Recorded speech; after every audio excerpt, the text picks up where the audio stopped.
এখন আমরা শুনব মোহাম্মদ আব্দুল্লাহ আল রাফি, বিপক্ষ দল শহীদ পুলিশ স্মৃতি কলেজের দ্বিতীয় বক্তার বক্তব্য।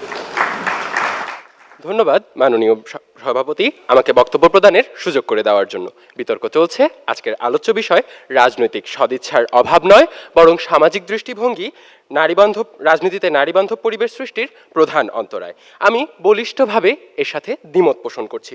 প্রধান অন্তরায় সামাজিক দৃষ্টিভঙ্গি নয়, রাজনৈতিক সদিচ্ছার অভাব। আমি যুক্তি, পরিসংখ্যান ও গবেষণার ভিত্তিতে বিষয়টি ব্যাখ্যা করছি। রাজনৈতিক কাঠামো সম্পূর্ণ দলনির্ভর। সেখানে নারীবান্ধব পরিবেশ সৃষ্টি করে সমাজ নয়, রাজনৈতিক দল। বাংলাদেশের রাজনীতি ব্যবস্থা পুরোপুরি দলীয় মনোনয়ন, নেতৃত্ব এবং কাঠামো দ্বারা নিয়ন্ত্রিত। সামাজিক দৃষ্টিভঙ্গি যেমনই হোক না কেন, নারীরা রাজনীতিতে আসবে কি আসবে না এটি ঠিক করবে কেন্দ্রীয় মনোনয়ন বোর্ড, সমাজ নয়। ইউএন ওমেন 2022 এর তথ্য মতে জাতীয় নির্বাচনে বড় রাজনৈতিক দলগুলো মোট প্রার্থীর 8 থেকে 10% নারী মনোনয়ন দেয়। এশিয়া ফাউন্ডেশন এর পলিটিক্যাল অ্যাসেসমেন্ট রিপোর্ট অনুযায়ী দলগুলোর শীর্ষ কমিটিতে নারীর উপস্থিতি মাত্র 5 থেকে 7%। অথচ এই কমিটিগুলোই সিদ্ধান্ত নেয় কে প্রার্থী হবে। যখন নীতি নির্ধারকেরা নিজেরাই নারীদের সুযোগ সীমিত করে, ঠিক তখন সামাজিক মনোভাবকে দোষ দেওয়া মানে বাস্তবতাকে নিয়ে উপহাস করা। মাননীয় সভাপতি, সমাজ নারীকে গ্রহণ করেছে, কিন্তু রাজনৈতিক দলগুলো গ্রহণ করতে চায় না। যদি সমাজ প্রধান বাধা হতো, তাহলে ভোটাররা নারীকে বেছে নিত না। নির্বাচন কমিশনের দেওয়া তথ্য মতে নারী ইউপি চেয়ারম্যান, কাউন্সিলর ও জনপ্রতিনিধির সংখ্যা ব্যাপক হারে বেড়েছে। অর্থাৎ সমাজ পরিবর্তন হতে প্রস্তুত। অগ্রসর হতে চাইছে না শুধু রাজনৈতিক দলগুলো। সমাজকে দোষ দেওয়া মূলত রাজনৈতিক দায় এড়ানোর কৌশল। সমাজ প্রস্তুত নয়। রাজনৈতিক নেতৃবৃন্দ উক্ত কথাটি বলে থাকেন নিজেদের ব্যর্থতা লুকাতে। আইন আছে, কিন্তু এর বাস্তবায়ন নেই। এটি রাজনৈতিক সদিচ্ছার সরাসরি প্রমাণ।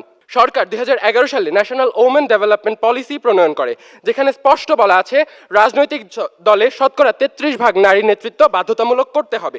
কিন্তু বাস্তবতা ভিন্ন। কোনো রাজনৈতিক দল আজও 10%-এর বেশি নারী নেতৃত্ব নিশ্চিত করেনি।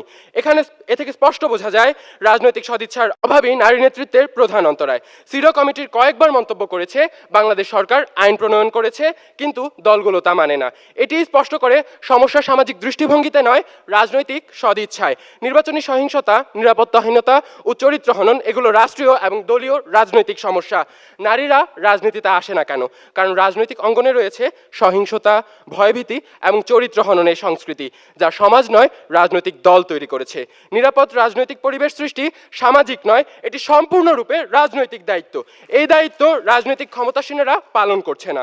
নির্বাচনী অর্থায়ন ও দলীয় পৃষ্ঠপোষকতায় নারীদের প্রতি বৈষম্য এটা সমাজ নয়, রাজনৈতিক প্রক্রিয়ার তৈরি বাধা। রাজনীতি এখন অত্যন্ত ব্যয়বহুল একটি ক্ষেত্র। এখানে অর্থায়নের দায়িত্ব দল এবং পৃষ্ঠপোষকদের। অধিকাংশ নারী প্রার্থী আর্থিকভাবে পুরুষ প্রতিদ্বন্দ্বীর সমকক্ষ নন। তাদের আর্থিক ক্ষমতায়নের জন্য কোনো রাজনৈতিক উদ্যোগ কি নেওয়া হয়েছে বিজ্ঞ প্রতিপক্ষ? বিএনপিএস এর ওমেন্স পলিটিক্যাল এম্পাওয়ারমেন্ট স্টাডি এর তথ্য মতে নারীরা একই দলের পুরুষ প্রার্থীর তুলনায় 30 থেকে 40% কম ফান্ড পায়। বিআইজিডি ক্যান্ডিডেট সিলেকশনের তথ্য মতে অর্থায়নের অসমতা নারীদের প্রতিযোগিতা থেকে পিছিয়ে দেয়। মাননীয় সভাপতি, এখানেও কিন্তু সমাজ বাধা দেয় না, বাধা দেয় রাজনৈতিক মনোভাব।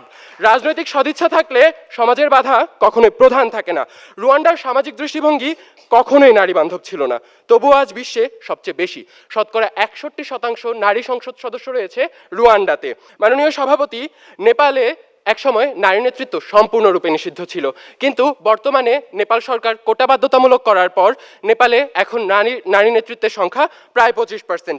মেক্সিকোতে জেন্ডার প্যারিটি ল পাশ করা হয়েছে, ফলে নারী অংশগ্রহণ পরবর্তী বছরে 50% উন্নীত হয়েছে। মাননীয় সভাপতি, এই সকল কিছুই কিন্তু রাজনৈতিক সদিচ্ছার কারণে সম্ভব হয়েছে। সমাজের উন্নয়নই প্রমাণ করে দেয় সমাজ প্রধান বাধা নয়। বাংলাদেশের সমাজ নারী নেতৃত্বকে মেনে নিয়েছে। দেশের সর্বোচ্চ পদ প্রধানমন্ত্রী হতে তৃণমূল পর্যন্ত সকলেই নারী নেতৃত্বকে মেনে নিয়েছে। আন্তঃশিক্ষা বোর্ড সমন্বয় কমিটির দেওয়া তথ্য মতে দেশের মাধ্যমিক উচ্চ মাধ্যমিক শিক্ষা স্তরে নারীদের অংশগ্রহণ 53%, যা ছেলেদের তুলনায় অনেক বেশি। বিবিএস লেবার ফোর্স সার্ভে এর দেওয়া তথ্য মতে প্রতি বছরই কর্মক্ষেত্রে নারীদের গ্রহণযোগ্যতা বাড়ছে। ILO রিপোর্টস অনুযায়ী সমাজে নারী কর্মক্ষমতা ও নেতৃত্বের প্রতি গ্রহণযোগ্যতা বেড়েছে। বিজ্ঞ প্রতিপক্ষ, যে সমাজ শিক্ষায় কর্মক্ষেত্রে ভোটাধিকারে নারীদের স্থান দিচ্ছে, সেই সমাজকে প্রধান বাধা বলা কখনোই বাস্তবতার সঙ্গে যায় না।